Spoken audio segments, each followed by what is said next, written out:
போகும்போது திரும்ப அந்த குழந்தை அழுகிற சவுண்டு கேட்குது.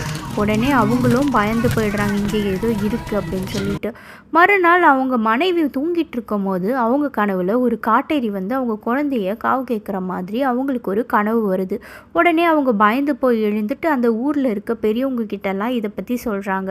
உடனே அவங்களும் அந்த மரத்தை வந்து பார்த்துட்டு, சரி ஓகே நம்ம இதுக்கு ஒரு பூஜை பண்ணோன்னா சரியாயிடும்னு சொல்லிட்டு அன்னைக்கு நாளில் ஒரு பெரிய பூஜை பண்ணுறாங்க. பூஜை பண்ணி முடித்ததுக்கப்புறம் சாயந்தரமாக ஆயிடுது. சாயந்தரமாக ஆனதுக்கப்புறம் மரம் ஏறுற ஒருத்தன் வந்து திடீர்னு அந்த மரத்து மேலே ஏறுறான்.